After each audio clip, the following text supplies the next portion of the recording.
What's going on, Fantasy Football Universe? It is SC Romero, the DEVY Mastermind at the Fantasy Football Universe, here with another DEVY Game Day preview, where I am joined by a very special guest, the icon himself, Tom Harvey, to talk about the top 25 matchups this week and players you should be watching right after the intro.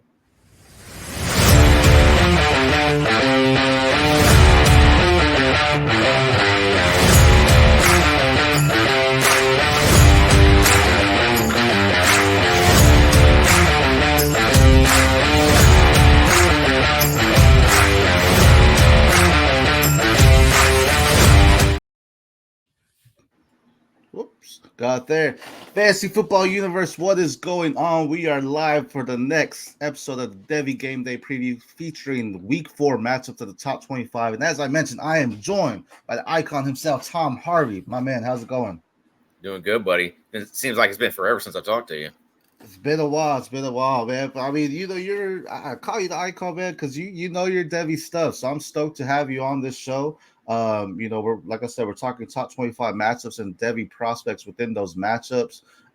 Before we get into it, is there any game specifically that you're like, man, I can't wait to talk about this one outside of Tennessee? I know you're a Tennessee fan. About to say, you outside that one, you know which one I'm talking about.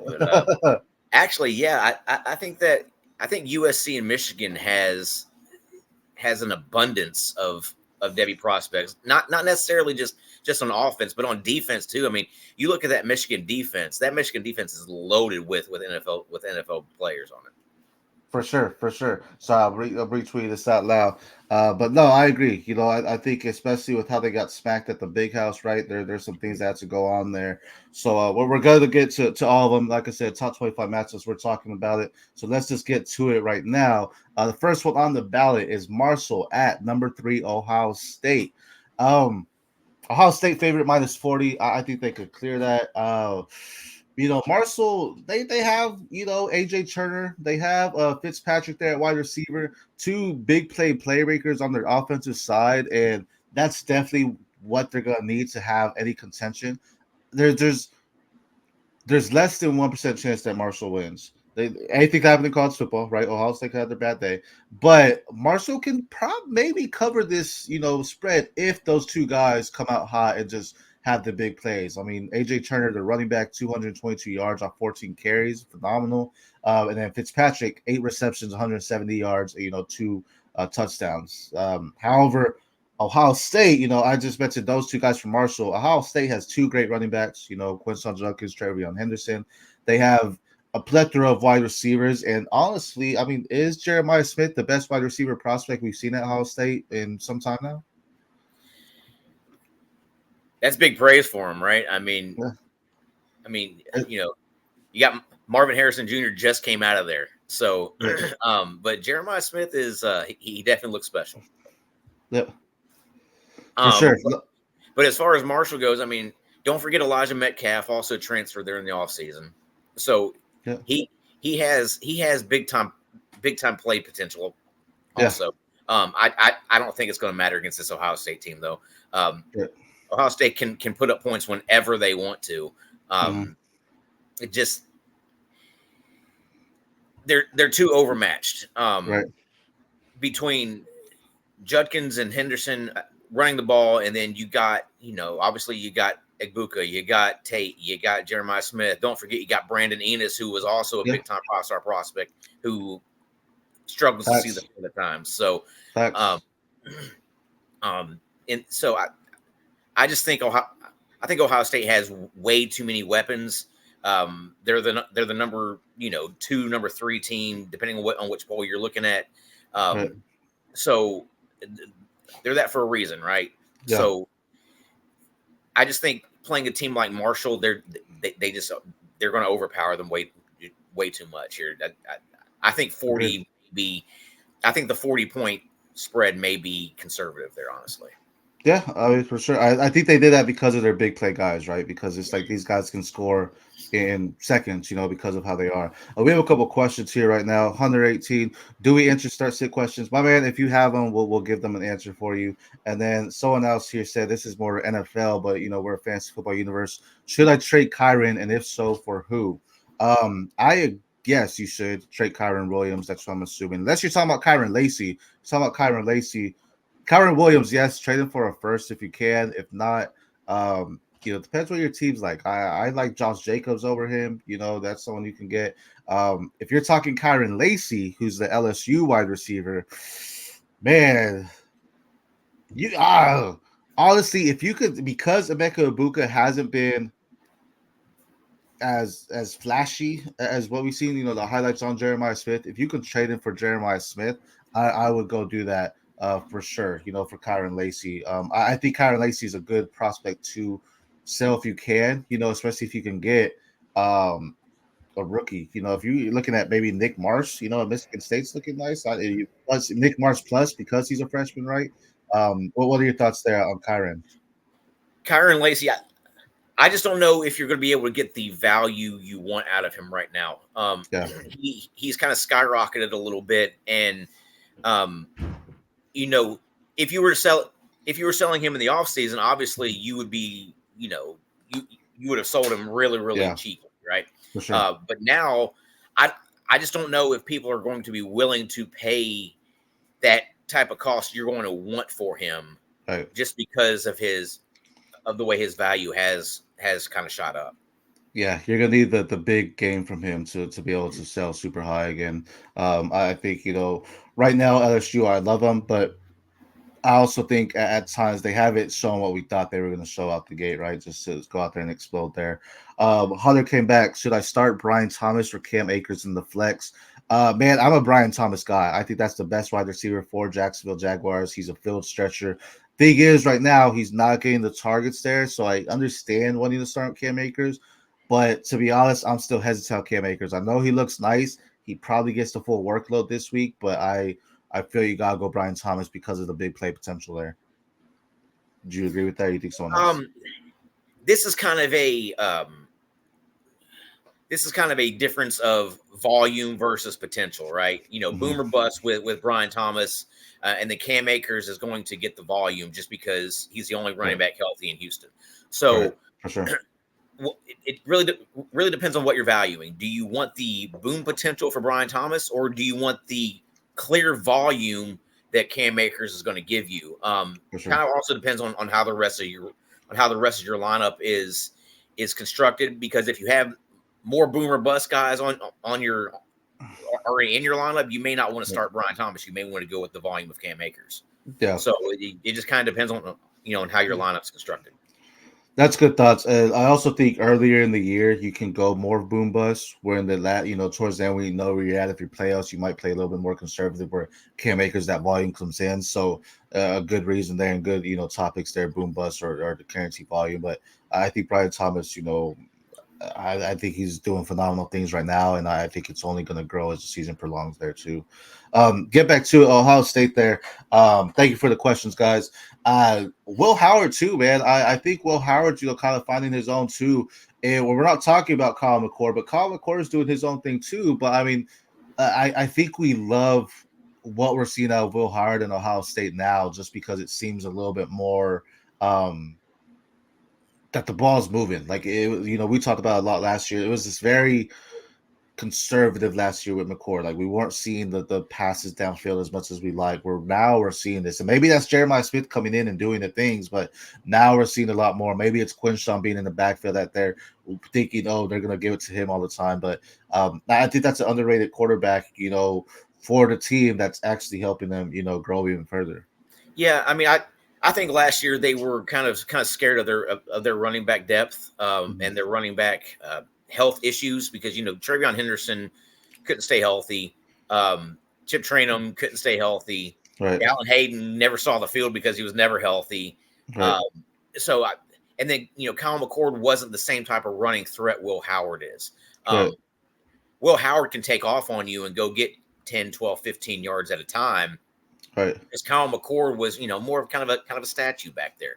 So it was how long do we allow our wide receivers to try to get open because we have a guy just sitting back there and the offensive line is having to protect him for 4 or 5 seconds. That generally is not a good idea, right? You really want your your quarterback to be getting that ball out within the first kind of 2 seconds or so, or being able to scramble out of pressure. And For McCord sure. wasn't really able to do that, but Will Howard is.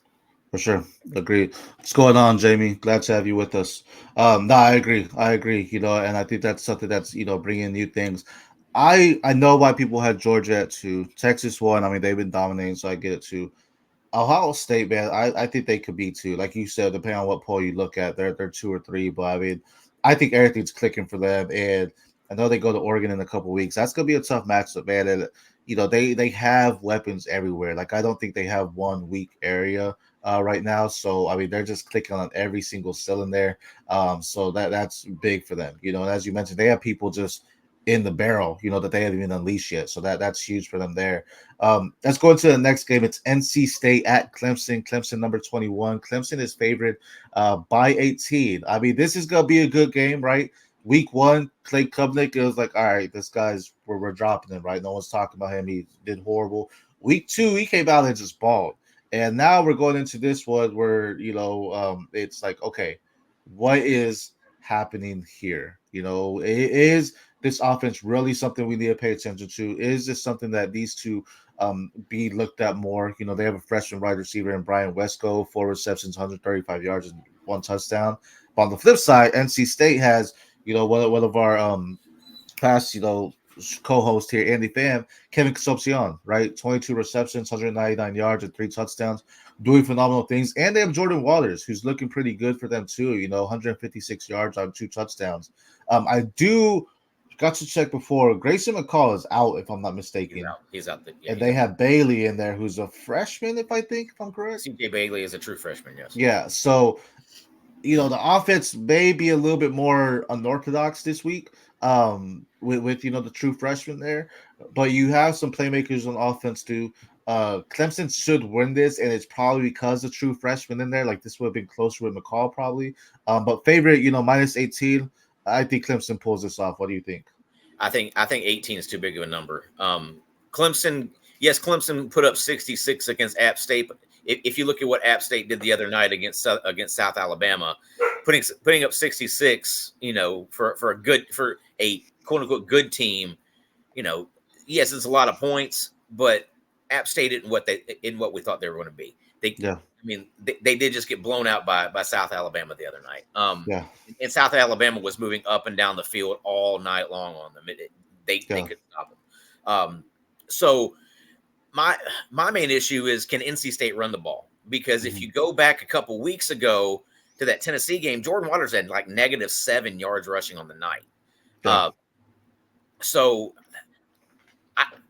I don't know if NC State is as good as what everybody thought going into the season either. I mean, obviously, going into this game with a true freshman without Grayson McCall, it's going to be I think it's going to be a defensive struggle, honestly. NC State has a pretty solid defense, good secondary. They can get after the passer.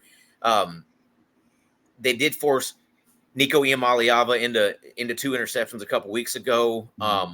One was a really bad overthrow, and then one he got nailed with, kind of floated up in the air, got taken back for a pick 6. So I think NC State can keep this closer than 18. Just because of their defense. I don't think either team's going to score a whole lot of points. Yeah, then we have a question here that's a pretty good one. But just on your point, I think when you're talking about we thought NC State was going to be different. I think that goes on McCall, right? Out of Coastal Carolina, he was a slinger, and then he got hurt, and then he came back, and it's like, okay, he's not doing what we thought he used to do. And I feel we saw that here at NC State, where it's like, you're not the same McCall you were 2 years ago when you were throwing up yards and hitting every single receiver on the field. Now it's like that injury is lingering or whatever it may be, and you haven't gained your swagger back, Well, it's also easier. It's easier to look good against Sunbelt competition than it is against Power 4 guys, right? Right, 100%. Jamie, brought up, will Marshall score more than 7.5 points for Ohio State? Yeah, I think, like I said, they have those 2 big playmakers there for them, and their running back and Turner, and then Fitzpatrick at wide receiver. Where I think that it's possible they can get 2 scores, whether that be 10 or 14. I think they can. I think they hit over 7.5. I don't think it's a straight 0.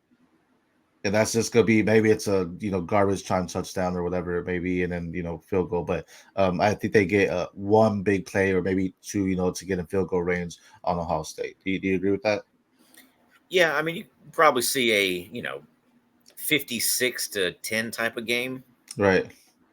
Yeah, they'll get blown out. That's nice to have you, my man. Let's see here. This is gonna be a good one too. Arkansas State at Iowa State. Iowa State 20 there, favored 21. Um, Arkansas State has not been what I thought too. You're talking about NC State, doing something. Arkansas State just hasn't been rolling. I mean, they're 2-1, but Jalen Rainier, 3 interceptions, 3 touchdowns is not what I thought he was. The flip side, Iowa State, man, Abu Sama is really high on him this year. And right now, only 22 carries, 94 yards. He hasn't even hit that century mark quite yet. I know he got banged up a little bit. And then Jalen Noel's looking really good. 13 receptions, 268 yards, and 2 touchdowns. Solid wide receiver. I think that's a slept on wide receiver, too. He needs to be on radars. But what are your thoughts here? I mean, if you go back, what was it last week? Arkansas State only lost 28-18 at Michigan.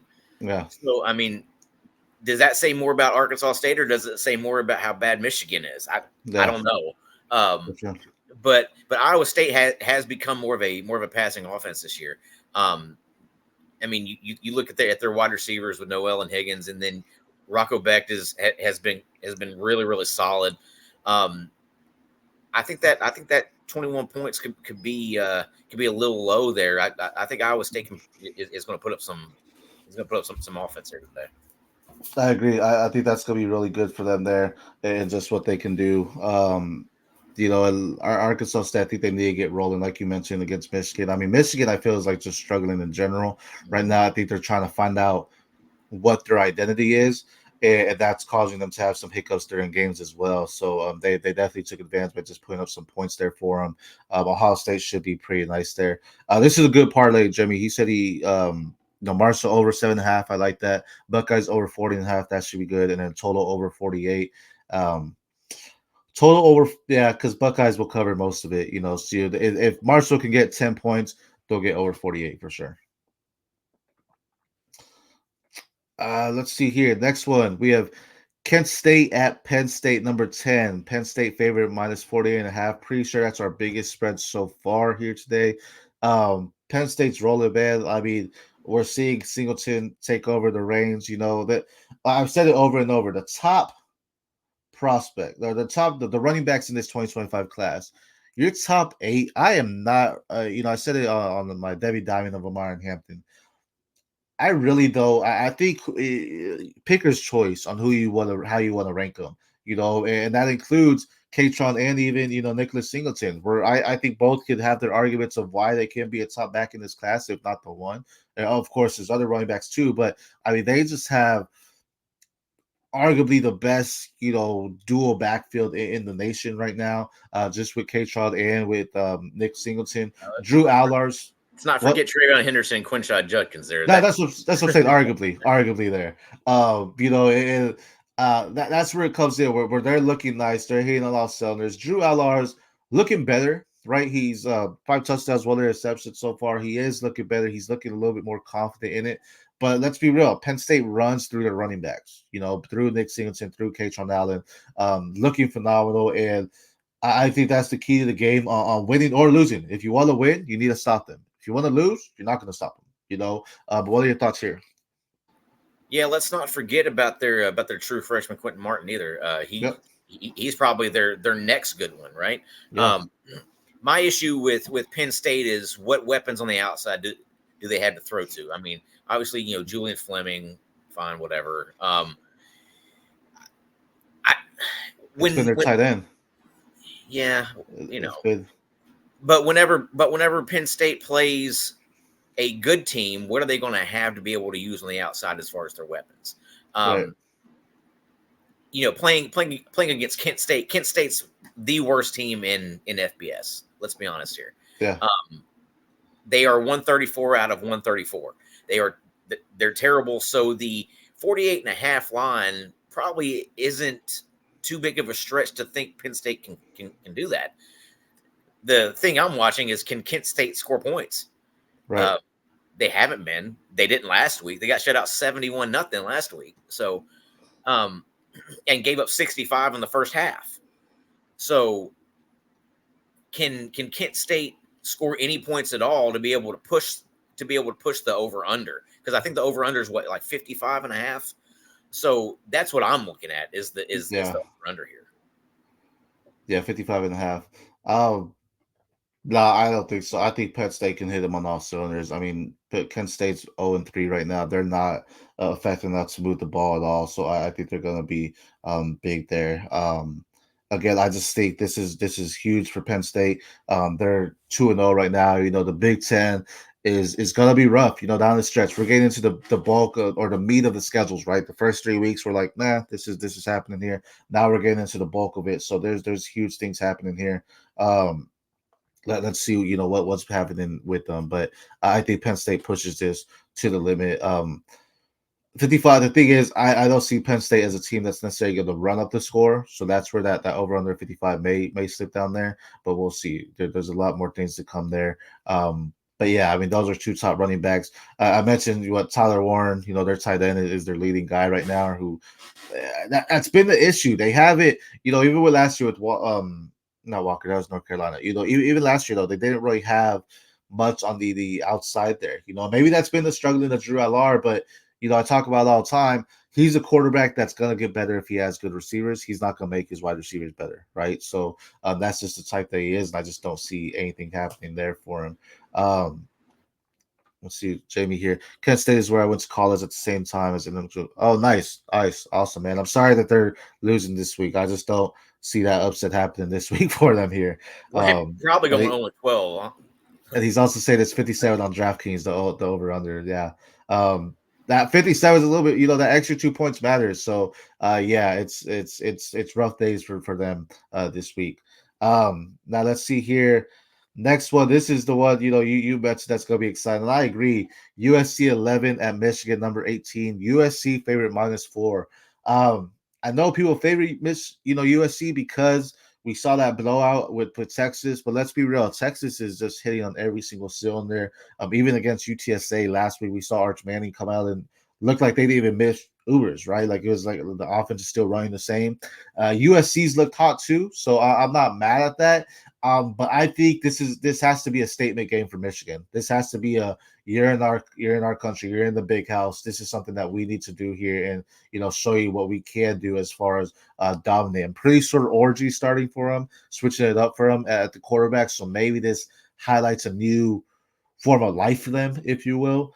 Just to move the ball a little bit more. Their running backs, Khalil Billings has looked great. Donovan Edwards, it's kind of like, man, you may have came out last year. You probably should have came out last year because I think he's out of the running backs that we were looking at, like the top 15 for this class. Edwards was one of them, but he's definitely been the biggest faller for me because Khalil Billings looks so nice for him. And then you talk about Michigan having, you know, one of the top tight ends, if not the top tight end in the class right now, Colston Loveland, who's just clicking. You know, he's an all-around guy. He can block. He can go up, you know, make the catch, get some yards after the catch, things of that nature, which is great. And then on top of that, you even have, you know, USC having playmakers too. So this really could be an offensive battle. Like I think both teams have enough firepower that they could make it an offensive battle, especially with Orgy in the back there now that it could be different things.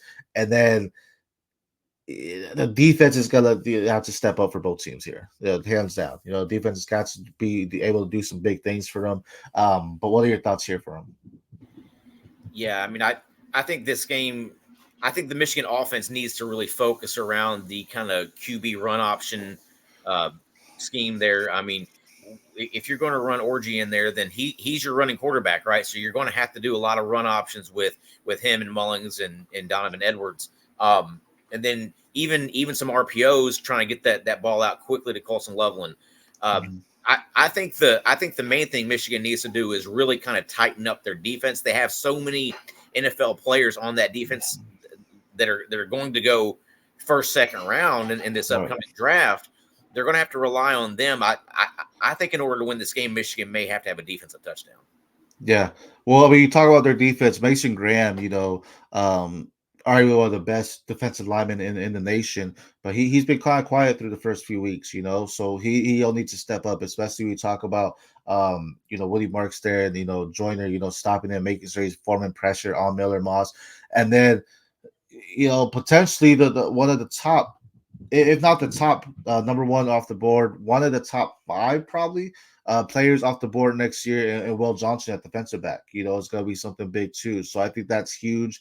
Like you said, and it's possible, if he jumps on one of the wide receivers, whether it be Zachariah Branch or maybe Deuce Robinson or anyone else, they have playmakers there for USC, but that defensive touchdown couldn't come. Will Johnson, I think, I know a lot of people are heavy on Travis Hunter. Travis Hunter looks good, but Will Johnson is the NFL defensive back that you want. I think he's a great talent, and I think that's going to be – he could be the difference maker alone. Him and Graham, I think, are two guys that can be doing some great things there for him. And Miller Moss has really yet to make the big mistakes. I before the season, I was talking about Jaden Maivia stepping in and doing some good things.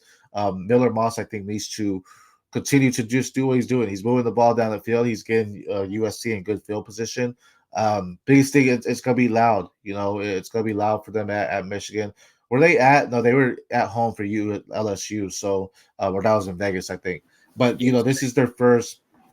This is going to be an away game. So this is going to be a huge matchup. The big house is big for them too. So this will be nice. And if they can go in there and win, even though, again, Michigan got blown out by Texas, it's still you're going there, and I think they just got to get their footing right. And it starts with that quarterback. So with a guy like him, as you mentioned, that RPO option or anything, the Wildcat, whatever you want to say, that is opportunity for them to go do those things there too for them. Speaking of, the team they beat, LSU, that's the next one here. UCLA at LSU, number 16. LSU favorite -21. They should cover this. UCLA has not been hitting on what I thought. I thought they were going to be a lot better than what they are as far as just moving the ball with the momentum they have. I don't think UCLA can pull this out. I think LSU is starting to click. I think we're getting towards the scary part of what LSU can be with Nussmeier and Anderson and the Lacey, in there as well. And honestly, we saw last week Caden Durham, kind of take the backfield. Is the backfield his now? I think so. I mean, after John Emery got hurt, I think that they were kind of forced to see, okay, well, what does Caleb Jackson have? What does Durham have? But let's not forget, LSU also has potentially the top tight end in this class with Mason Taylor. He's athletic. He can go up and catch the ball. He runs good routes. He's a good blocker. He's everything the NFL looks for in a receiving tight end. Mm-hmm. I think he's going to have a big game here. I don't think UCLA keeps us close at all. Kyron Lacey, CJ Daniels, Aaron Anderson. I think this game is Chris Hilton playing in this one? I'm not sure if he is. I don't think so. I haven't seen any type of injury report for LSU. So I'm not sure if Chris Hilton is back in this game or not. If he is, that just adds another weapon for LSU to use. I feel like he did. And I feel like he was banged up. I know I had him in the league, and I feel like I took him out, to be honest. Yeah, he's been hurt all season. He hadn't played. Yeah. But Nussmeier is my number 2 quarterback for the 2025 draft. He's right behind Carson Beck. I think Nussmeier is a potential top 5, top 7 draft pick. So I just think LSU is going to have way too much in this game for UCLA to handle. Yes, I think they cover the spread. I just don't. This is more so on Ethan Garbers. I just don't think he's there. I know that the beautiful thing about this is, we will talk future prospects. UCLA has Madden Iamavia coming in, who's Nico's brother. And I think we're going to see night and day on the offense on what they do once Madden comes in. So, yes, I think they cover the spread. UCLA just has not been, again, what I thought. I thought they were going to come up with some firepower. I thought TJ Harden was going to do some great things. It's been Ethan Garbers. He hasn't been leading the team the way I thought they were going to be leading. Speaking of, LSU, Nussmeier is nice. I think I have him at QB3 right now. But that's something where I agree. I think he can continue to rise and elevate. He's someone that he has that touch, man. And I know there's other quarterbacks that may be more athletic than him in this draft. But he seems like just a pro quarterback that will just make the throws. He doesn't just the pure pocket one. He's not doing anything fancy in the backfield. He's just hitting his marks and knowing how to hit every single wide receiver there as well. It's funny you talk about Aaron Anderson. Every time I see him, I'm thinking Arn Anderson. For the wrestling fans out there, I'm like Arn Anderson's on here. But LSU has a strong defense too. And we talk about someone like Harold Perkins, who's kind of been a little quieter, which is interesting. I know he's a potential top linebacker. But it seems like he's more of your edge guy, right? He needs to come back off the edge, and I feel at times they're not necessarily doing that with him as much. But I think this defense is just going to be too much for UCLA. And even if UCLA's defense gets a turnover or anything on LSU, I just don't think they're going to be able to capitalize on that. I think the LSU defense is going to hold them down and make sure they don't get many things going there. Yeah, if they were to go back to using Harold Perkins the way he was used when he was a freshman, he's Micah Parsons 2.0, right? Yeah. He's that very much that superior edge rusher, can even drop back in certain situations and play. But he is very much that Micah Parsons 2.0 dominant edge rusher, Right. for if they were to go back and utilize him the way he was utilized his first couple games as a freshman. Right. 100%. Yeah, LSU's filled with talent there too, and as you mentioned, Nussbaum, then you have Lacey there, then you have Durham. Durham, man, if you check your Devy, waivers, your Devy roster, because he could still be on there, and I would definitely drop some players for him because I think the future is bright for him. Shout out Texas schools. He's from Duncanville, true freshman. He looked nice in his first one, and we're gonna see more of him this week, and I think he's gonna show some people exactly what he's about. Next one here, Miami, Ohio at Notre Dame, number 17. Notre Dame favorite minus 27.5. Notre Dame should win this, man, but Notre Dame is just slipping for me as far as rankings. Against I was pretty high on some of their players there, but this over and over, they're just not doing what I want them to do. And Riley Leonard just isn't that guy. I mean, he's just be real. He's just not that guy. He doesn't look comfortable throwing the ball. He wants to run around. He wants to scramble.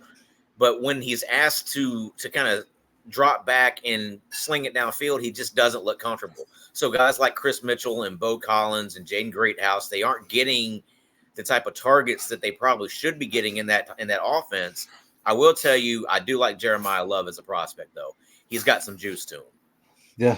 Yeah, Jeremiah Love, and I think he was hurt last year, if I'm not mistaken, right? Like he was banged up last year. He was kind of their kind of third string running back as a true freshman. Obviously, he was behind Estime and who was the other?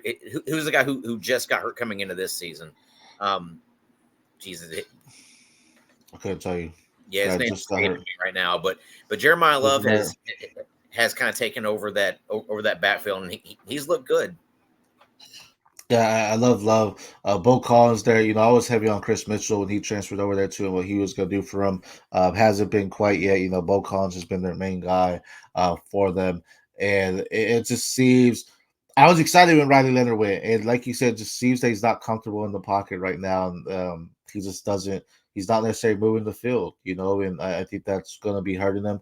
Miami, Ohio, they should cover this, but this will be the game, the first one where it's like I wouldn't be surprised if they didn't, just because I feel Notre Dame doesn't really have that firepower enough to do big things for them. So, well, they did put up 66 last week against Purdue, so yeah. I mean, they're capable of it.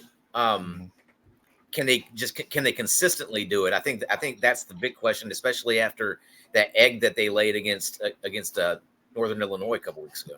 Yeah, and it goes to show they can't get beat, right? They had to go out there in Purdue and dominate and say, hey, we're actually a legit team here, contender.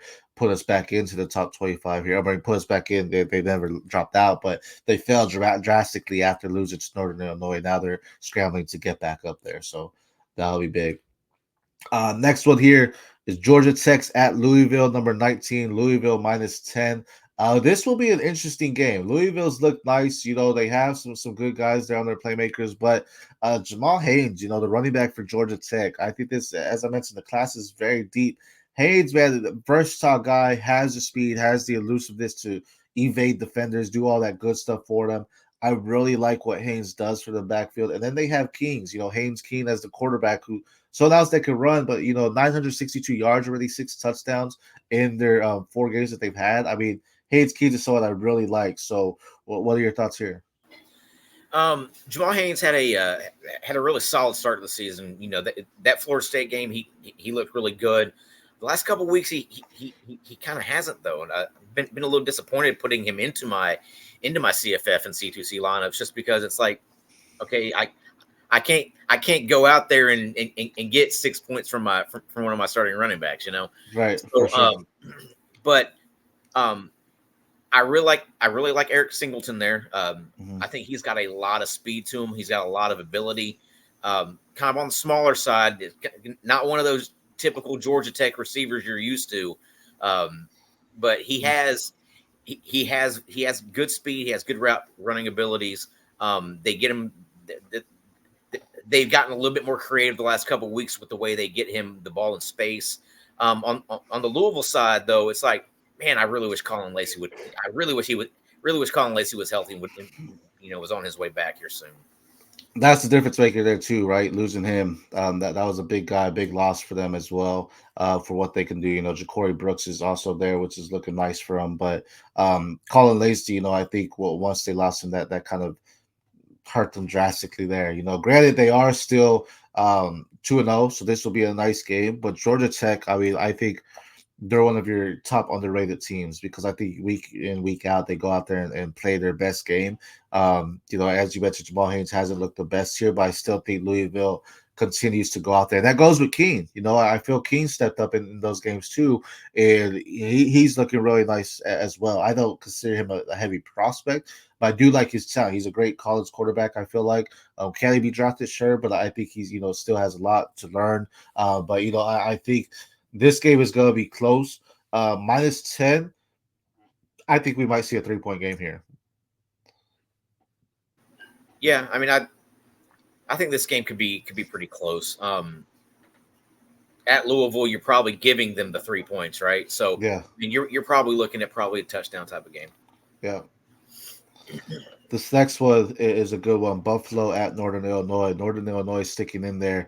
Number 23 favorite, -13.5 there. I'm pretty sure Buffalo is without their top wide receiver in what's his name? I can't give me 1 second here. Just trying to blank. And Nick McMillan, that's one of their top guys there. I'm pretty sure they're without him still. He got banged up a couple weeks ago there. But I do like Buffalo. I think they're a nice team there. This will be a slobber knocker type of game. I don't expect it to be a high scoring one. So -13.5, I would take the -10. I don't know if 13.5 is happening. But what are your thoughts with this one? Yeah, I actually took an alternate spread on this one earlier in a parlay I placed. I took Northern Illinois -7. I think that's probably a fair number here. I think Ontario Brown's going to do whatever he wants to on the ground, but Northern Illinois likes to control the ball. So I think you're probably looking at 20 plus touches for Brown there. If he can get you over, 140, 150 total yards today, I think you're going to be really happy with that. Yeah, he is yet, he hasn't hit that century mark quite yet in this game. He has, overall, but not in the game. So yeah, this could definitely be happening with him. And he's one of your G5 guys to keep an eye on.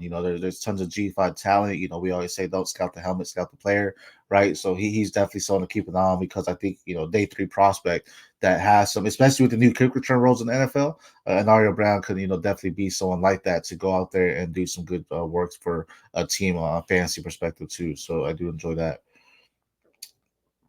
This one is one of my favorite ones to talk about, actually. That's going to be Utah, number 12 at Oklahoma State, -14. Utah -1. So basically, it's just, do you think Utah wins? Straight up, it's possible, man. The way Ollie Gordon has looked the past 2 weeks has been, you want to forget about it, right? He's arguably one of the top running backs in the nation as well. But these past 2 weeks, if I'm not mistaken, he's averaged like under 3 yards per carry. and that's not good with a running back that can get fed the rock and just do great things from. Trying to pull up his full stats here, but that's something where he's the life pulse of the Oklahoma State offense, right? And yeah, under 3 yards for the past 2 weeks and have 17 carries in each. So get him going. It's nice. Oklahoma State though does have other playmakers there in Stribling as well, and Presley as the wide receiver. Cam Rising, I do believe he's playing, if I'm not mistaken. They're saying he's going to give it a go. Obviously, with a bad throwing hand, I mean, you never know if he gets hit on that hand, he could be coming out pretty early. Yeah, and he's someone, man. What luck has he had, man? Feel for the guy because he's someone that can definitely go out there and do some great things for them. But Bowman's also been balling, in the games that we have Ollie Gordon struggling. You have Alex Bowman coming out and doing some great things for Oklahoma State and moving the ball, as I mentioned, Stripling and Presley there at the wide receiver. So Utah is known for their defense. They have a strong, pure defense. They have guys that get after the quarterback. They have guys that can drop into coverage as well. But I think Oklahoma State needs to take this one. Utah can't win, but I think Oklahoma State stays that we might see them flip flopping rankings here. But what do you think on who wins? Yeah, with a 1 point spread, it really is a pick 'em here. I think it being at Oklahoma State and the way that they can sling the ball around. I mean, like you said, you got Presley, you got Stribling, you got Shetron, you got Owens there. I think all four of those guys are able to make big time plays, even if Ollie Gordon isn't on his A game, you're still able to really spread the rock around. I think they have way more offensive ability than what Utah has, and especially if Cam Rising isn't fully healthy, I take Oklahoma State to win this one. Yeah, for sure. And then they have guys that can, cover as well. Trey Rucker, I've been talking about him the past couple of episodes, the safety for Oklahoma State. Guy that can just cover everywhere on the field, so that's going to be a problem for them in the secondary for Utah as well. So if Cam Rising's not in the backfield, we saw it last year too. If he's not the quarterback, the team kind of struggles on offense.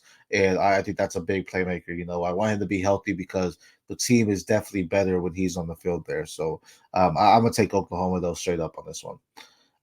Next one here. This one's a nice one too. Vanderbilt at Missouri, number 7. Missouri, favorite -18. Now, I know people are heavy on Ted McMillan, but also I feel something like Luther Burden. Luther Burden has yet to really show that dominance. It's been Theo Weiss that's looking really nice for Missouri there. But still, I have him as the wide receiver one. Still, I just like what he does as a talented wide receiver. He's physical. He knows how to make his cuts effectively. Still gained his looks, so don't get me wrong. He's still involved. We just see a lot more Theo Weiss, at least making it. And that could just be the coverage on Luther Burden that they're giving him. But they should cover this for sure. Vanderbilt, to me, hasn't looked I don't think they're going to necessarily compete, and this isn't going to be a necessary upset for them. I think Missouri should handle this easily. What are your thoughts here?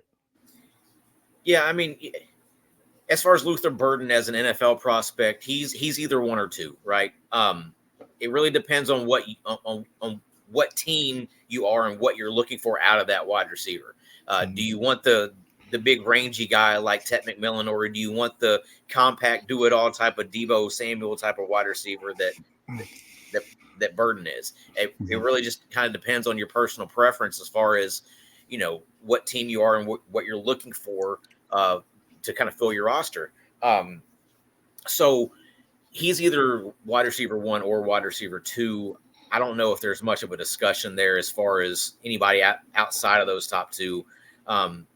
Yeah, you have Emeka Egbuka. He's been kind of often injured, so I don't think he's touching those top two guys. But in this game, let's not forget Nate Noel. He's been really, really good for Missouri since coming over from App State. So yeah, he even took he stole that job in the offseason from Marcus Carroll, who was supposed to be a big time transfer for them also. Yeah. So, Nate Noel's been really, really good. Yeah, he's been my guy for him. I was talking about him earlier in the season that I prefer him in the backfield there. He's been dominated. He's been looking really nice, and I think that's a part in their offense that they were kind of missing last season, just that dominant kind of running game. And I think Noel's doing that, especially as a transfer from App State. This is something that looks really good for him because he's a smaller, bulkier kind of back that can just bully through it and get it. But he's also very quick and has some good agility with him too. So again, this running back class is deep, and he's a day 3 prospect. But I like him as a prospect because I think I don't see him as a full-time starter in the NFL. But you put him in a committee, he's someone that boomer bust potential, as you talked about, where if he gets that shot, he can definitely go out there and do some things. So I actually like him there to do some great things for them too. JV, does Missouri score more than 30 points this game? 100%. Yeah, I think they could go out 100%. there. And I think they need to. I mean, they had to go out there, show their dominance again. Martins look good, but I think, I'm just trying to look up their previous scores. Yeah, I mean, 51, 38, 27 against Boston College. Vanderbilt, I get it, SEC, but you're at Missouri here too. So this is going to be big for them. I think they're going to go out there and just show it, as well. Vandy gave up 36 last week against Georgia State. So yeah, I would say Missouri will definitely score over 30. Yeah. They have too much firepower. We talk about Burden, but Theo Weiss is really nice too. That's a day 3 prospect who we talk about wide receivers that always slip into day 2. Theo Weiss is one of those possibilities. Just the season he's having so far. Their tight end Brett Norfleet is also going to be a pretty big prospect here in the next couple of years for them. Mm-hmm. Let's go. Miami number 8 at UCF South Florida. Miami favorite -17. Before we get into the full scouts on the players here, is Cam Ward the current lead-in for the Heisman? Possibly, yeah. I mean, the way he started the season off, that team has been really dominant, and I think this game's going to be a shootout. Honestly, I think Cam Ward's going to put up 350 plus again today. I think Byron Brown for South Florida is probably going to put up, over 300 total yards too. In between his running ability and the way he can throw the ball to Sean Atkins. So I think this game's going to be up and down the field. I think it's going to be a shootout. I think that 17 maybe. I think that -17 may be a little high though. I think South Florida can keep it closer than that. It's just, especially, I mean, is it really an away game for Miami, right? South Florida, you're still in Florida, so you might have some good people traveling with you there. The thing with Cam Ward, so Miami doesn't really have a home field advantage anyways. Yeah. Nobody goes to those games. Yeah, but so with Cam Ward, last season he was dominating all season. Like we saw some great things going for him all season, and then he just started struggling. Like I'm pretty sure through the first 3 or 4 weeks, he had, one of the top completion percentage. He was just hitting everything. He was striving, and they were 4-0. And then like Colorado last year too. I mean, they were undefeated, and then they just started slipping. Cam Ward, though, the best thing is each season we see him, he's getting better. He's dropping better dimes. He's being more flexible when it comes to different things that he's doing. So with him, I love it. I love what he's doing. The question is, it hasn't been about his talent. It's can he do it all season, right? And that's what we're going to start seeing as we progress and he's getting into different matchups. First 3 weeks for a lot of teams are basically like scrimmages in some sense. It's like, all right, you just go out there and let's see what you're about, right? Now we're getting into like, all right, these are more conference schedule games here for you, games that you can actually have competition against. So I love what this is. I feel this is going to be the first test for them, as far as what they're doing. So this is going to be big for Miami. Well, the way he dominated in the swamp was really impressive. Yeah, but at the same time, we were seeing Florida. It's like, Florida. I mean, they're on the verge of getting rid of their coach. Florida's not good to the standard of a Florida team. They still have. I mean, they still have SEC talent. They're just not. I mean, they're just not a good Florida team. Yeah, the coach needs to come out and do. I mean, the whole Lagway stuff. Don't get me started on that, but that's something different. Where I feel Lagway is the better quarterback there, moves it better. But we then talk about the running backs. That could be the change maker. We said it could be a shootout, But Miami has two solid running backs in Damian Martinez and Mark Fletcher, who can make some plays. They also have Jordan Law. They have AJ Allen. They have just a plethora of running backs after dispersal, where that could definitely be the change of the tide. This could be a game that's all about the possession. You have a lot of days in Laura, sure, but this one could definitely be who's able to control the clock more and keep the ball in their hands longer, just to drain out the time, but then also score. So I think that could be something where if we're not seeing them go heavy with Cam Ward, it's because they're trying to say, all right, we just want to control that clock and we're going to use our running backs and just keep them fresh all game there too. Yeah, even if they're able to lock up guys like Xavier Restrepo and Jacoby George, I think I think Miami can utilize the middle of the field with their tight end Elijah Arroyo. I think he's really kind of stepped into his own. We've been waiting for that to happen over the last year or two, and it just didn't really quite click until this season with him. Right. Yeah, Lazararo, that great tight end too. I think that's an underrated prospect that people kind of forgot about him, but he's just a great athlete that I think can go out there and do what you need for fantasy perspective. So keep an eye on him. Restrepo's climbing ranks too, man. I think every year when we talk about differences in the classes with the wide receivers in this class, there's a teardrop. You have your top two, you could argue top five. Emeka's not in my top five anymore. I don't think he's dropped. And I think that's just because the offense is looking crazy with Jeremiah Smith, right? So he's falling there. Um, but then you have Xavier Restrepo, where I think he's going into that next tier, right? I mean, this is just a guy that's very elusive, knows what to do when the ball's in his hands to make defenders miss. So I'm excited to see his climb. And he's so where again, I could see him as a day two prospect. Before the season, I had day three. I think he could slip into that day two kind of prospect, though. Man, he's kind of reminding me of like what Lad McConkey was kind of early last season, right? Where you're Mhm. kind of looking at him like, okay, maybe this guy could have NFL potential. Yeah, Even though he's put up way more numbers than what Lad McConkey did. right. Um, I think that's kind of more opportunity situations there, but Yeah. um, I think we can kind of look at those two type of guys as being somewhat similar. Yeah, yeah, no, I agree. I think that's something that's a good comp there. Um, and they're just feeding him. I mean, they know that's the one there, and they have they're getting talent there. We talk about Nightcar, Josiah Trader, freshman Nightcar, freshman, two guys that just the future looks bright for them. What they're doing in Miami, it's some great things going there, and they might be the team to be in Florida in general, overall. So I really like it there.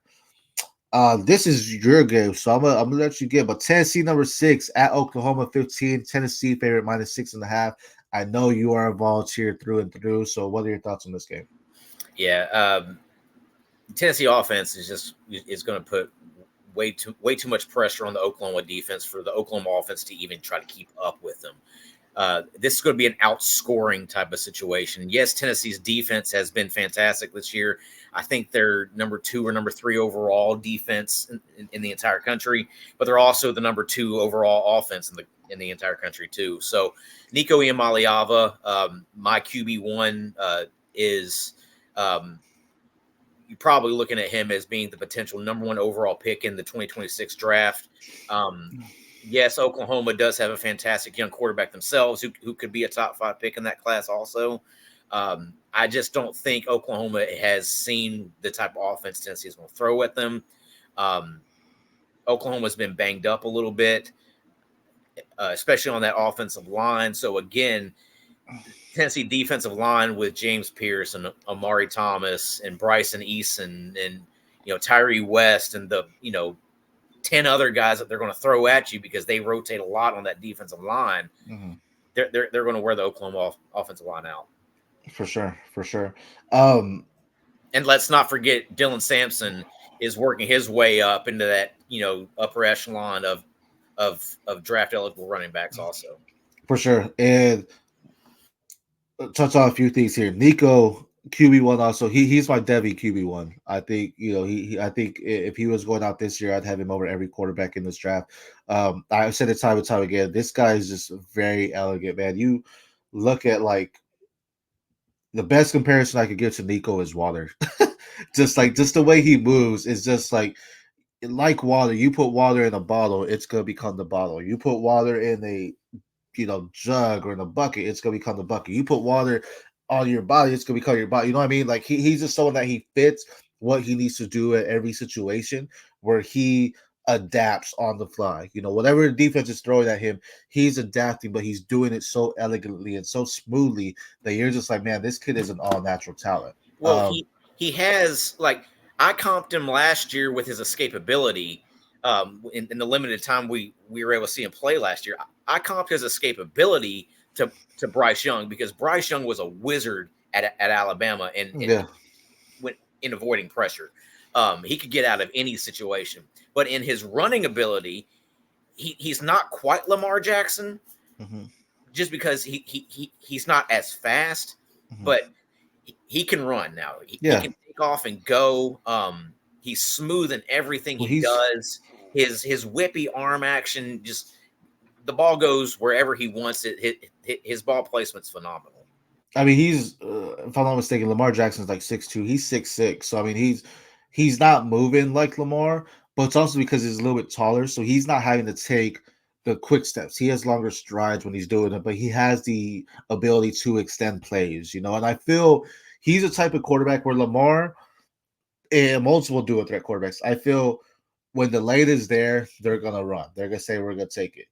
Nico can see the lane, but until he needs to take it, I feel he's still looking at his wide receivers.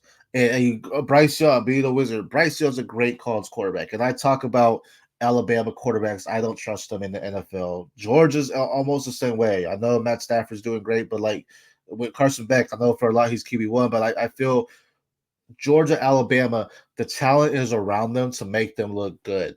And then you get these guys in the NFL, and because they have such good prospects that they're top draft picks, and they go to a team that has nothing, and they can't do it. They can't make it happen. Nico, on the other hand, is a quarterback that elevates his wide receivers. Because if you put him in the Alabama or in a Georgia, team, they're blowing up every score. They might have 100 points already in one game because of the talent that's around him and what he can do. He doesn't have that talent there. That's not knocking, Dante Thornton, Chris Braswell, Brew McCoy, anyone you want to say there, scroll right, Sampson there as well. But it's to say Nico is the one making them look good because what he's doing in the backfield to make sure these guys are getting open. He could throw it in the tight windows, but he's also just throwing dimes. Like he's allowing his wide receivers time to get open. It doesn't matter if the pocket's closing on him. He's still mobile, and his pocket awareness is so strong, that sixth sense, that spidey sense. When someone's coming behind him, he knows he needs to escape and make the play there. So that's what I love about Nico. I have my prospects post series on fantasyfootballuniverse.com where I talked about Dylan Sampson versus Danny Stutzman. I think the air raid from Tennessee, yeah, that can go unmatched there for Oklahoma.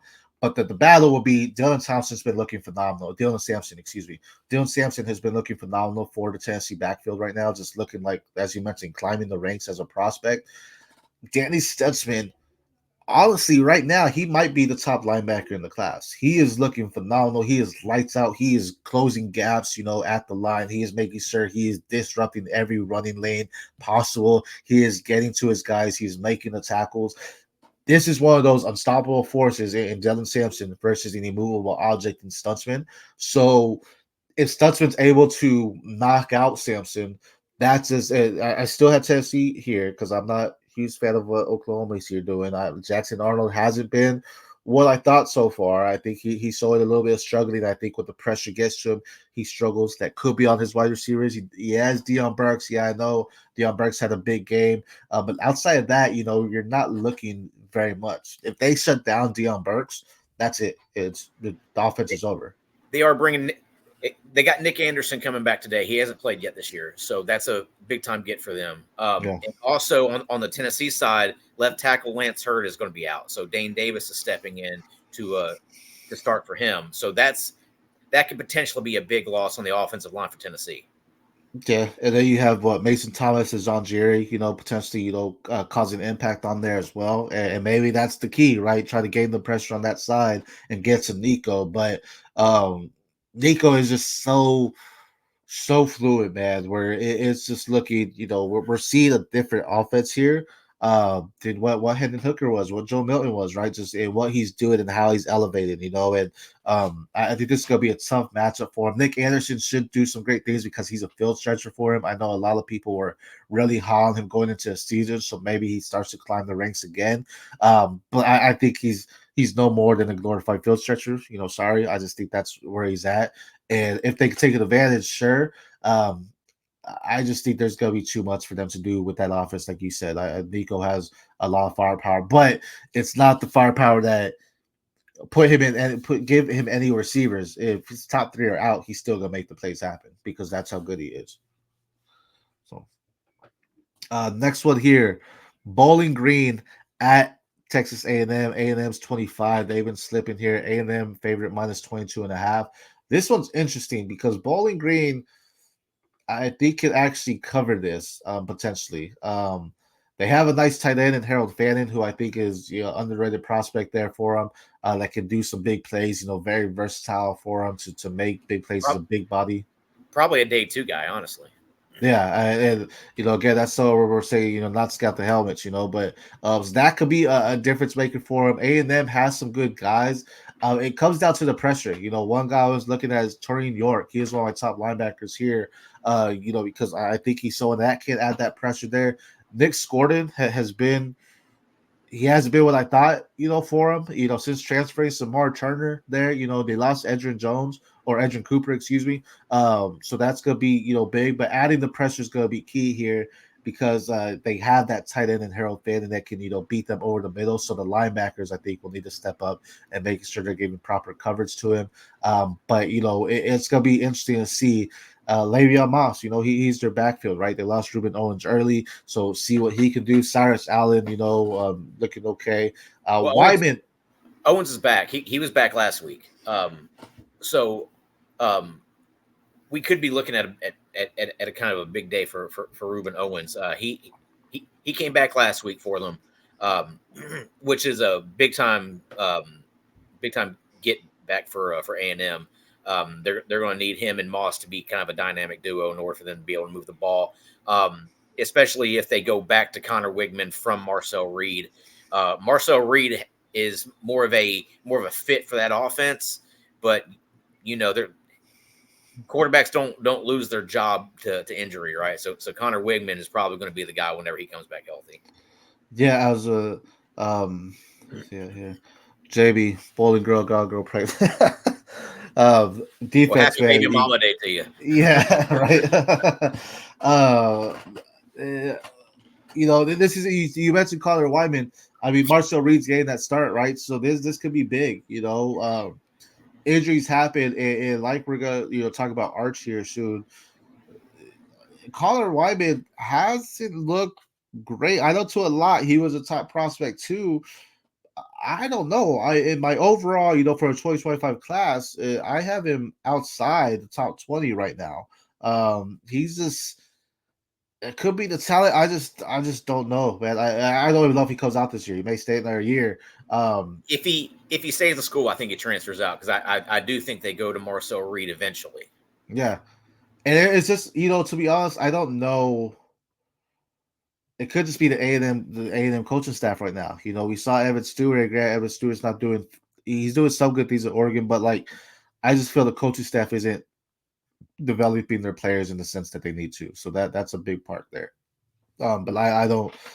I'm not in on Connor Wyman right now. I mean, I think Marcel Reed did look better, in his limited time, and we're gonna see it this week where he can do it. I think they moved the ball a little bit better with Marcel Reed there, and yeah, Wyman can transfer. I think Wyman will get I don't think they're gonna separate from him. I think when he comes back, they're gonna put him in, but I think Marcel Reed's gonna show enough for it's gonna be like, hey, bro, if you slack off this next game, you're done for. So.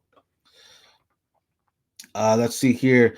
This was a good one. Georgia Southern versus Ole Miss, number 5. Ole Miss favorite minus 35.5.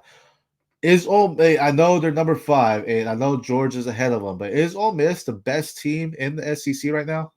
No, Texas is. Oh, Texas. I thought that Big 12. So is Ole Miss the second best team in the SEC right now? Yeah, possibly. I mean, I think you got a group of maybe 4 teams that are probably vying for that number 2 spot in the SEC, right? You Yeah. got Georgia, you got Ole Miss, you got Alabama, you got Tennessee, you may even have Missouri. Yeah. Totally depending on what Missouri can do, for the rest of the season. They have a really light schedule, so you're probably looking at 4 or 5 teams that can vie for that number 2 spot on Texas right now. So, I mean, Ole Miss is good. I mean, Jackson Dart's playing like an All-American. Trey Harris is playing like an All-American. They don't have a running. I don't want to say they don't have a running game. Parrish has been pretty good for them, but it's not Quinson. But he's not Quinshon Judkins, right? He's not a bell cow type of running back. He started off at Ole Miss, transferred away, and then came back. So he's okay. I don't think he is. I don't think he's a draftable running back. Let me put it that way. He may be a undrafted type of free agent running back, but I think offensively, you're looking at Dart, you're looking at Trey Harris, you're looking at Caden Prieskorn. I think those are probably your 3 main guys right there. On the Georgia Southern side, Duran Burgess should be getting some love, I think. Mm-hmm.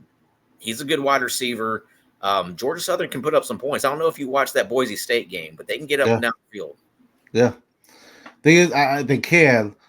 I just don't know if they're going to do that against an Ole Miss defense. Ole Miss is looking pretty nice on defense too.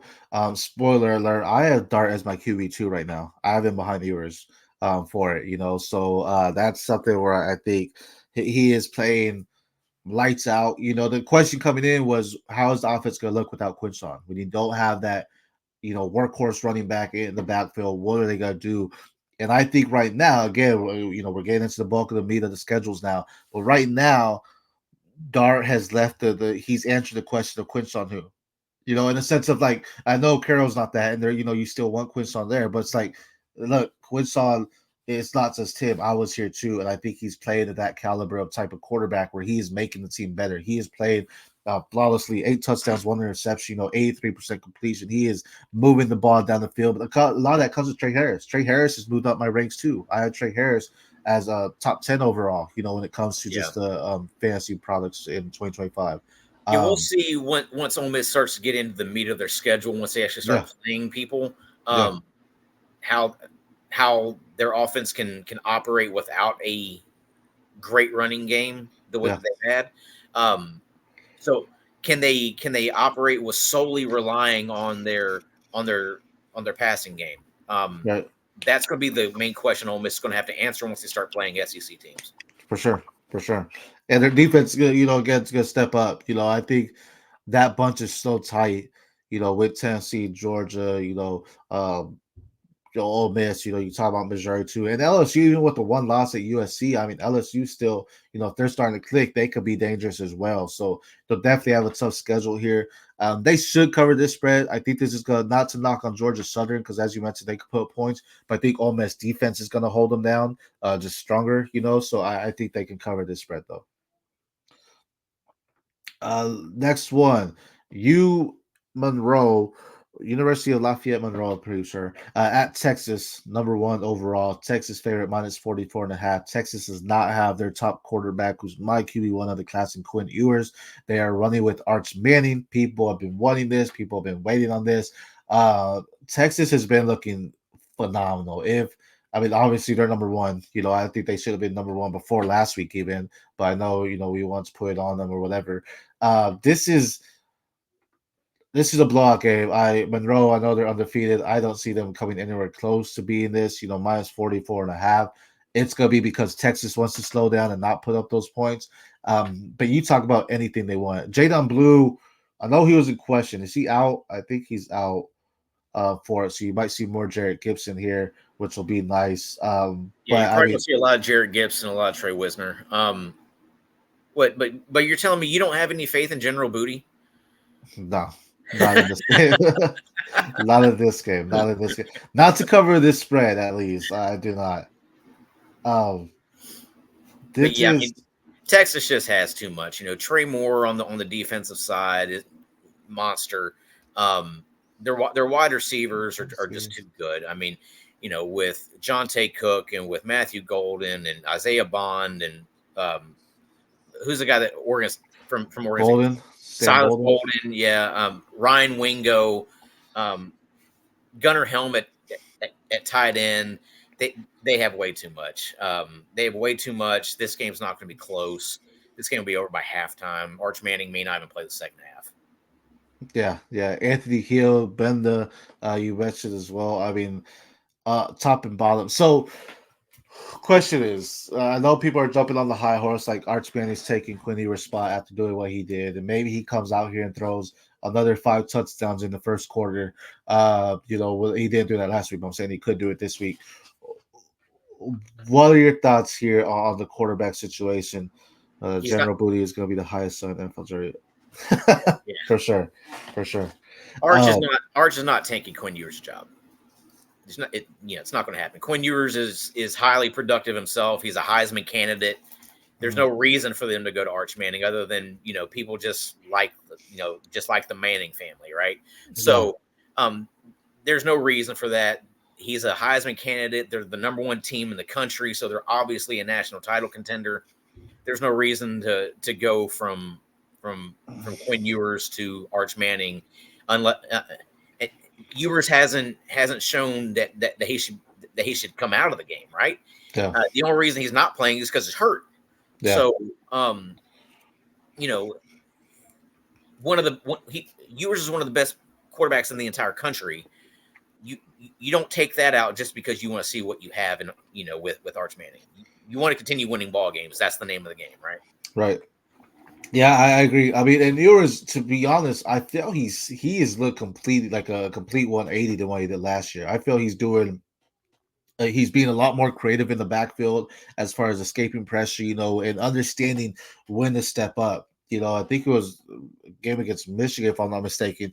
He had the pressure come in. He saw an open lane. He stepped up and still delivered the pass, right? So he's not someone – the lane was there for him too. He could have just grabbed the first down, but instead he threw the touchdown. And, he's understanding the game. I think he's at the point of his career where he slowed down the game.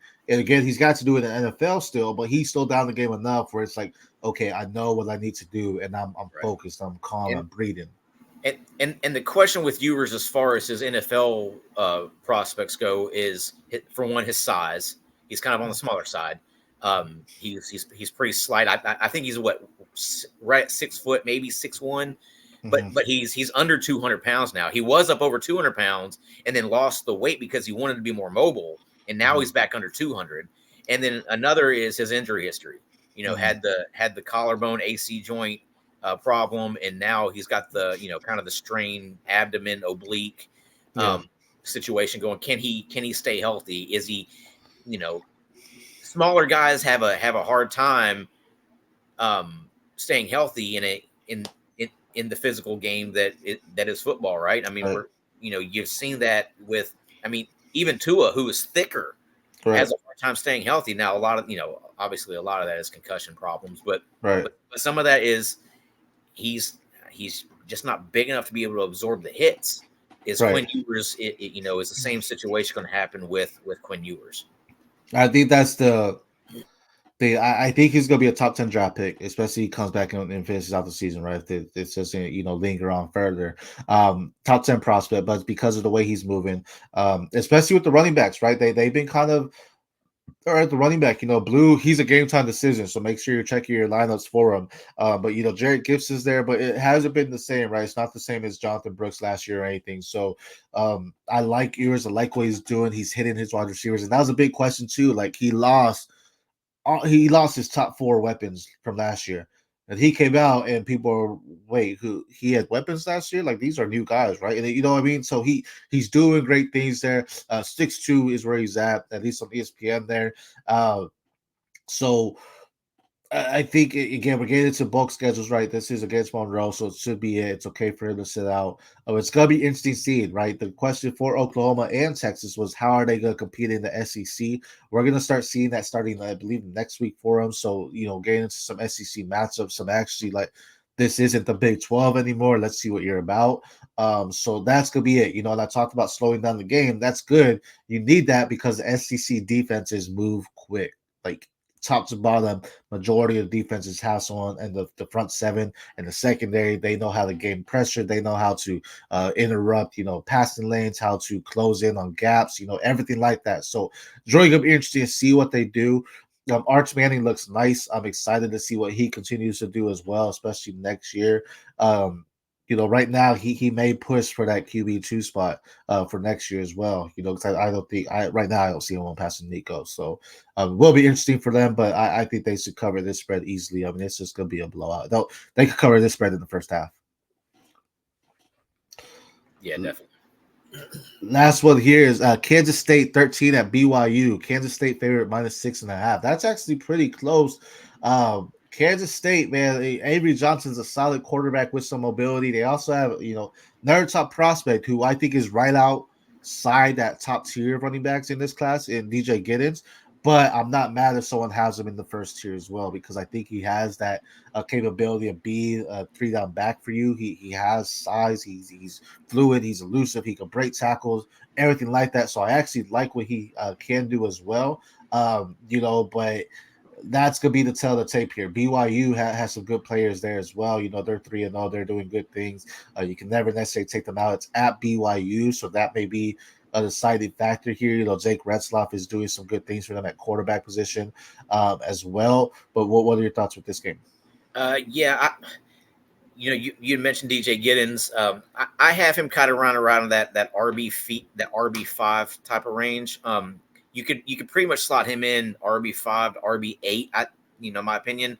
I think they're kind of interchangeable. I personally have him RB5 right behind Devin Neal. I think those two guys are very, very comparable to each other. I think Giddens has more ability in the passing game. I think Neal has more shiftiness to him. But I think as far as where they're going to be kind of drafted, I think they're going to be kind of drafted right around each other. And then, Avery Johnson is going to be a good college quarterback. I don't think he has much in terms of an NFL future. He's not quite the passer. For sure. But I do think that K-State's going to blow him out. I don't think, K-State took down Arizona last week, 31-7. Yeah. Arizona has the ability to put up a lot of points. But they didn't last week. I think K-State's probably going to put it on BYU today. Yeah, and I think you talk about Avery Johnson. I mean, he's another layer to the running game. I think this is a good team that you have to take, in fact, their quarterback and their running back in making the big plays, right? So I think that's a huge part for them and what they're doing. Also with the new NFL return rules, don't discount somebody like Dylan Edwards being an NFL player. Very small, but very, very fast and quick and shifty. Can get through holes, and I think Dylan Edwards has a really good future as an NFL return man. Yeah, he's consistently growing, right? Like we knew it was Giddens' backfield, regardless, but Edwards just covered in and second most carries behind Giddens outside of Avery Johnson. That's the quarterback, but I think that's someone to look at as well. Giddens, I currently have him as RB9, but I think I agree. I think he's a prospect. I really think we could see 10 to 12 running backs. Maybe that's a little high, but I think we could see a lot go into day two. I think there's argument for 2 or 3 to potentially go into this class. I think Quinshawn may stay. I think just to get the full carry that Travion goes. So I think that's something where it pushes another running back up. But I think we're this is a deep class. Whether I said it, I did my Devy Diamond thing in Lamar and Hampton. This running back class is going to feed families. This next running back class, and Giddens is part of that. He's just a great back. Again, knows how to break tackles, knows how to get big gains at times as well. But I think he's just going to do phenomenal things. They should cover the spread. I just don't. Yeah. BYU's 3-0, but I just don't think they have the defensive firepower to stop Kansas State's running game. Yeah, I'm going to differ with you on the Quinshon Judkins thing. I think that's why he transferred to. Was because he did not want to be the 25 touch a game guy. So I think he transferred for his final season just because he wanted to share the load. He did not want to use all the tread on his tires going into the NFL. I think this is going to be his final season. I think he's probably going to be a early day 2 guy. I don't see Quinshon Judkins as being a first rounder. Honestly, I think there's 2 potential first round guys in this class, and that's Travion Henderson and Nick Singleton. I don't necessarily think that they both will go in the first round, but I do think that they have first round potential. You don't think Gentsy's a first round? No, I think Judkins is probably early day 2 guy. No, Austin Gentry from Boise State. No, he's probably. I have Gentry behind DJ Giddens, honestly. I think Giddens has more NFL potential, mainly just because of what we've seen as far as competition, right? It's kind of hard for those G5 guys to move into the upper echelon of Devy prospects just because they don't play anybody. Right. So, yes, Ashton Jeanty is a great college running back, and obviously, that first game of the season against Georgia Southern proved that, right? Right. But is he a high caliber NFL type of running back? I just don't know yet. For sure, that's fair. I think that's a great thing to talk about is Jeanty, because he's showing the elusiveness, but again, it's like he did it against Oregon, but Oregon, that's a team that I feel struggled, and I talk about my show the O at CFB Nation, where it's like their first 10 quarters were not good. They didn't get good until their last 2 quarters against Oregon State. Their first 10 were not good, and that's 4 quarters against Boise State. Right. So we're going to see a different team. They had the bye week this week, so we're going to see a different team going into UCLA next week. Yeah. But that's big, and I agree. I think people are jumping on Gentry. I like him as a prospect, but people are definitely jumping on him because it's like, okay, this is someone that's dominating. Can he win the Heisman? Sure, because he could easily put up 2,500 yards this season. I mean, he's I don't know exactly what his pace numbers are, but he's doing phenomenal numbers. But it's also a guy where it's like he's the guy in the backfield. I mean, they have Seth Gaines there as well. But again, like, is he doing this what Quinshon was doing against SEC teams? Right. Is he doing this against, what Travion's doing against Big Ten, whatever it may be, right? So that's where it becomes a tell the tape there and what they're doing. He's looking nice, but I know people have him as a first-round pick now because of it. But, yeah, I think you got to mention, like, G5, man, it's going to be very hard for him to climb those ranks there. You rarely ever see G5 running backs taking that highly. It just doesn't happen. Mainly because, again, it's a competition level. Right. It's one thing to do it in the Mountain West. It's another thing to do it in a big time conference setting, week in, week out.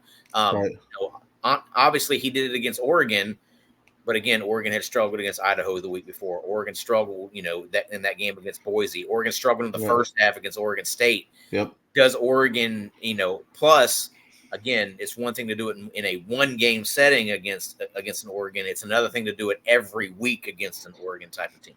Right, for sure. No, I agree. I love what he's going to do. And to be honest, though, with him being G5, teams may not want to say, hey, we want to take that early shot on him, but he can definitely be the sleeper then, right? He could definitely be someone where it's like, oh, snap, maybe he is, maybe the team's messed up on him. But, because he can fit, like, people will say Kamara, right? Just because of the scat back type of deal he could do. Sure. But Kamara, I feel also has to earn that too. So it's like, all right, we have to see what's going to happen here. So I actually like that. Kamara had the pedigree, right? Kamara started off at Alabama, then went to UT, and then, Kamara had the pedigree. JT doesn't really have that. So he's going to have to prove more than what these Power 5 or these Power 4 running backs are having to prove. I'm curious why. I don't know if he got like any NIL deals. I'm sure he did, but I don't know what they were or anything. So I'm curious why He chose to stay at Boise and not transfer out. But I mean, loyalty. I respect it, right? But at the same time, it's like, dude, if you had an opportunity to go Big Ten or ACC, even, you may have jumped that because that could have definitely increased it. Again, he could blow out the season. He can end up winning the Heisman for all we know, and that could definitely elevate him. We know a lot of people love just looking at the stats and be like, oh, look at what he can do. And Heisman's a great, award accolade to have, so that can also elevate it too. But there's still a long season here. And but in order for him to win the Heisman, he's going to have a superior year, than everybody else, mainly because he plays at Boise State. Yeah. So he's going to have that above and beyond type of year, than what everybody else has. Yeah, I mean, I think if he could go 2,600 yards rushing and still, be involved in the passing game, it's possible.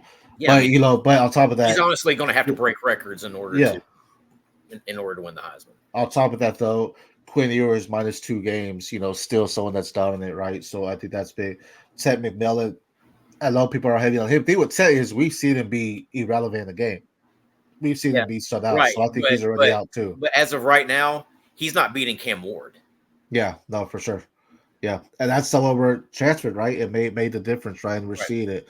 But again, as we talked about with Cam Ward earlier, first 4 weeks is like, okay, let's get the ball rolling. Let's see where we are. Now we're going to start getting into some meaty schedules. Now we're going to start getting into some good stuff. So that's going to be very good to see. That was all the top 25 matchups this week. Is there any matchup specifically that's not a top 25 that excites you right now?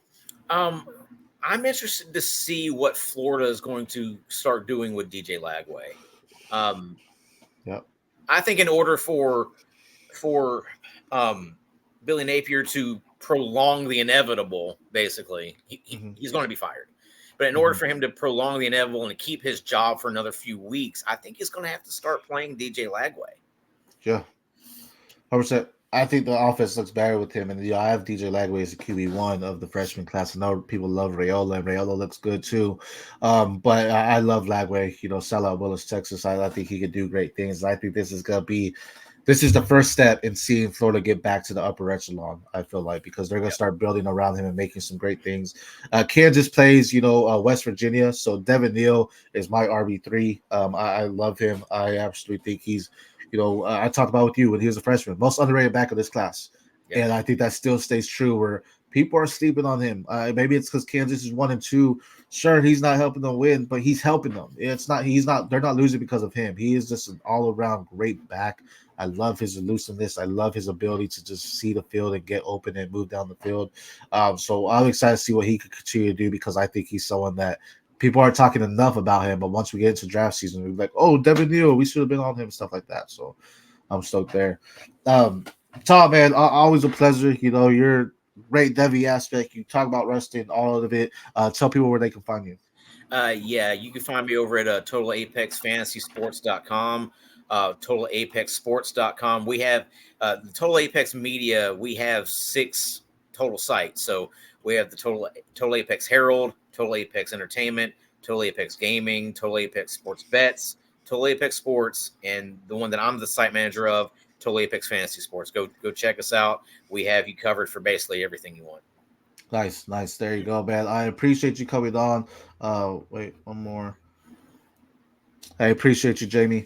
I appreciate you coming on. As always, if you like these Devy contents, every Saturday we're going live to talk about the top 25 matchups and Devy prospects you should watch. So subscribe to the Fantasy Football Universe YouTube channel, like, comment, talk to us. We love it, having daily fantasy content coming out for you all over, DFF Universe on X. You can find us on Instagram, TikTok.